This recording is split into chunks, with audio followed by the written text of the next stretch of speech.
Element breakdown. What's an element? Element is any little particular part of a step that's some physical movement that students need to get used to.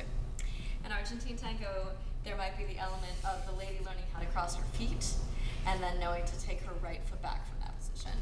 Or the element might be some particular fancy hand movement.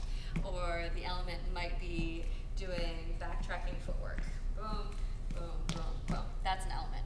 Yeah? So it can be anything, however you want to break it down for your dancing. I want to do my element breakdown for any particular pattern that I'm teaching ahead of time before the class.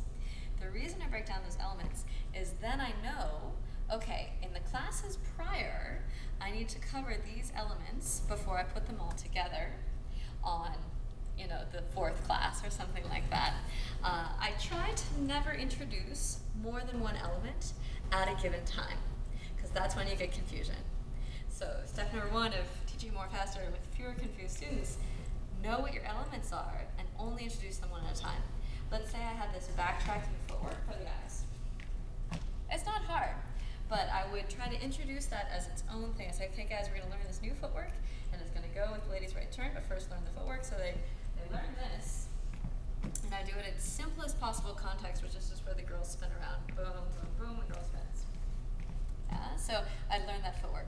Then, some other day, I can put it together with some fancy hand combination or something like that. But first, they need to learn that element on its own. I wouldn't try to introduce it with other elements at the same time. Or, let's say I was teaching an Argentine tango basic. So I have the guys moving, and they need to bring the lady to cross her feet together, and then move to the end of the basic. I would try not to teach all of the basic and the ladies crossing at the same time, because there's too many elements, too much to learn. So maybe I would just have the ladies crossing, yeah? And you could even do it with the partner, so the partner feels how they need to twist her to get those feet to cross. You can try it from a couple different positions. Does it work from here? Does it work from here? Get them to experiment with their feet in different places, learning how just that element works.